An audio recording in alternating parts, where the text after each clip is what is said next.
यार देखो चीजें शुरू कर लेते हैं एक दुखद इंसिडेंट से जो हो गया है हमारे ट्राइबल चीफ के साथ। देखो जब पिछले मंगलवार को हमारे the tribal chief Roman Reigns के father at the age of 79 expire हो गए। अगर आपको पता नहीं है तो ये सीका नॉय नॉट ओनली अपनी फैमिली के लिए बट टैग टीम डिवीजन के लिए भी एक ट्रू पायोनियर रहे हैं। तो दुनिया भर से इन्हें ट्रिब्यूट दिया जा रहा है। हर कोई जो भी रेसलिंग को जानता होगा एटलीस्ट वो तो दे रहे हैं। इवन रोमन रेंस ने तो काफी टाइम बाद एक फुल फ्लेज पोस्ट किया और कहा कि देखो आप सभी के प्यार के लिए शुक्रिया, जो भी सपोर्ट आप मेरी फैमिली को दे रहे हो उसका भर भर के शुक्रिया। उन्होंने हम सभी फैंस का थैंक्स किया और कहा कि देखो मेरे पिता की कमी तो मेरी लाइफ में कोई भर ही नहीं सकता, बट मैं और मेरी बहन पूरी कोशिश करेंगे कि हम उनकी लेगेसी को आगे लेकर जा सके। जिसके बाद रोमन रेंस शांत हो गए। तो rest in peace caeca and God bless you Roman. भगवान आपको ये दर्द झेलने की शक्ति दे। बाकी आप इस वीडियो को एंड तक पूरा देखना। एंड नाउ आप देख रहे हैं रेसलमेनिक्स एंड सब्सक्राइब करना तो बनता है। वेल बबा रे डडली, जिनको आप बुली रे के नाम से भी जानते होंगे, अभी हाल ही में उन्होंने एक और चीज कह दी। देखो उन्होंने एक स्टेटमेंट देते हुए कहा कि देखो रेसलमेनिया 41 का मेन इवेंट वही होना चाहिए था जो रेसलमेनिया 40 का ओरिजिनल प्लान था, और वो है the rock versus Roman Reigns. क्योंकि अब कोडी रोड्स देखो अपनी स्टोरी को खत्म कर चुके हैं, तो अगर वो मेन इवेंट नहीं भी करेंगे तो ज्यादा कुछ फर्क पड़ नहीं जाएगा। लेकिन जब इमेजिन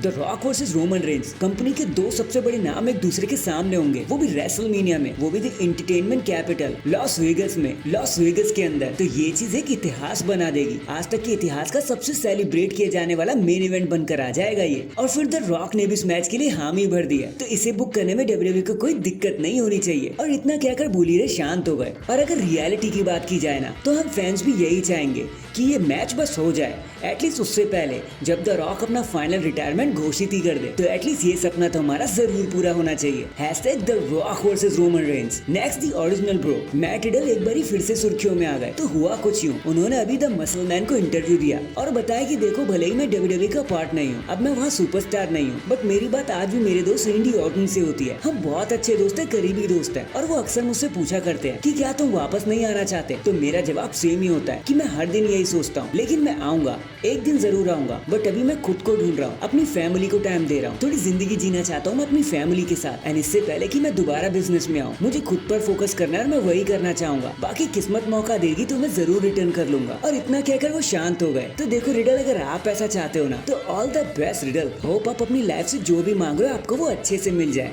और एक दिन आप रेसलिंग में भी वापस आ जाओ। इसके बाद लास्ट मंडे नाइट रॉ ने तो डब्ल्यूडब्ल्यूई के वारे न्यारे कर दिए, क्योंकि जहाँ एक तरफ मंडे नाइट रॉ हर हफ्ते रेटिंग्स के मामले में मुंह की खाई जा रहा था, वहीं पर इस हफ्ते उन्हें कुछ राहत मिल गई है, क्योंकि इस हफ्ते मंडे नाइट रॉ को मिले हैं 1.814 मिलियन की व्यूअरशिप, विच इज ग्रेट, क्योंकि मंडे नाइट रॉ के हिसाब से ही काफी ज्यादा है। अब तो उन्होंने भी 1.6 मिलियन से ज्यादा एक्सपेक्ट ही करना छोड़ दिया। So all the best Monday night raw. In the end जब दी अंडरटेकर से पूछा गया कि भाई आप क्या चाहते हो, जॉन सीना को उनकी 17वीं वर्ल्ड चैंपियनशिप दे दी जाए, तो अंडरटेकर ने कहा कि देखो ये तो भाई उसी पर ही डिपेंड करता है कि सीना को वो टाइटल चाहिए भी या नहीं। ऑब्वियसली उन्होंने रिक फ्लेयर के साथ टाई कर लिया है, तो ये सवाल तो उठना ही था, but it totally depends on him कि सीना का ये लेने का मन है या नहीं। बट हाँ, एक चीज तो मैं कह सकता हूँ कि वो एक फाइनल रन तो जरूर डिजर्व करते हैं। और इतना कहकर अंडरटेकर शांत हो गए। So that is it guys, अभी के लिए तो बस इतना ही। आप मुझे बताना, John Cena 17th world title deserve करते हैं क्या? उनको 17वीं बार एक फाइनल चैंपियनशिप जरूर जीतनी चाहिए? कमेंट करके जरूर बताना। एंड चैनल पर नया है तो चैनल को जल्दी से लाइक एंड सब्सक्राइब कर दो। बाकी मैं मिलता हूँ आपसे किसी और अपडेट के साथ। तब तक के लिए अपना ख्याल रखें और खुश रहें।